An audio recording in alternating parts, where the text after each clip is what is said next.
Bonjour! Quali sono le consonanti che non vengono pronunciate a fine parola in francese? Questo è un problema di molti, perché chiaramente in italiano viene da leggere tutte le lettere, però in francese molte consonanti, se posizionate a fine parola, non vengono pronunciate, sono mute. Infatti a volte sembrano che i francesi tronchino, si fermino lì, non finiscano di parlare e giustamente ci viene detto: "Ma perché le scrivete le lettere se poi non le pronunciate?" È un altro discorso, andiamo per gradi. Arriviamo subito alle cose pratiche. Provate a ricordare a memoria, questo non l'ho inventato ovviamente io, è una cosa abbastanza, un trucchetto un po' vecchiotto, provate a ricordare a memoria la parola italiana deposito.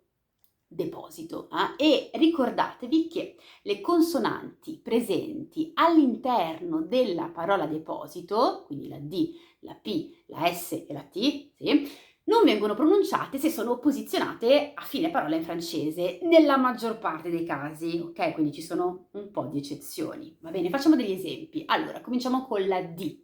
Con la D. Lourd, lourd, pesante, lourd. P, sì. Beaucoup, beaucoup. Ah, non dite beaucoup, dite beaucoup, P finale. La S. Bois, legno, ad esempio. Bois, non dite bois, dite bois. La T. Petit, petit, non dite petite, ovvero lo dite, ma quando poi c'è una E per fare il femminile, e anche questo diciamo che è un discorso a parte. Se non c'è nessuna E, la parola finisce con la T, come petit, non pronunciate ovviamente la T. Oltre alle consonanti della parola deposito, aggiungetevi anche la X e la Z, che in francese vengono spesso scritte a fine parola, come ad esempio ri per dire scusate, per dire ri per dire riso e ne per dire naso, ho mischiato le due parole, quindi ri, ne, e la X, ad esempio, heureux, felice, heureux. Faccio una piccola parentesi e tornerò su questo.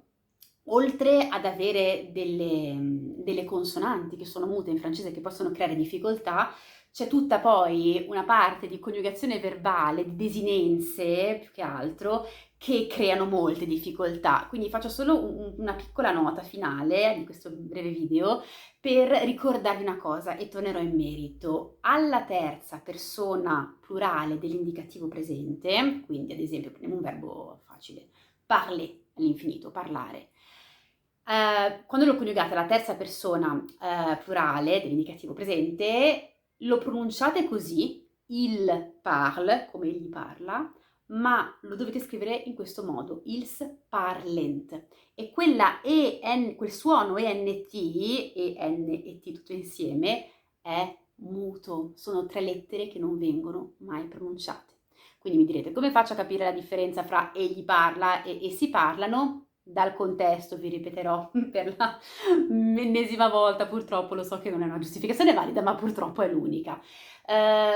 Ci sono un po' meno problemi quando, ad esempio, il verbo comincia con H o con una vocale, tipo egli abita e essi abitano, dal pronome soggetto capisco, quindi il habite, egli abita, ils habitent, ils habitent, ils habitent, essi abitano, ok? Per ora cercate di ricordare il nostro deposito e poi torneremo sulle desinenze verbali un'altra volta.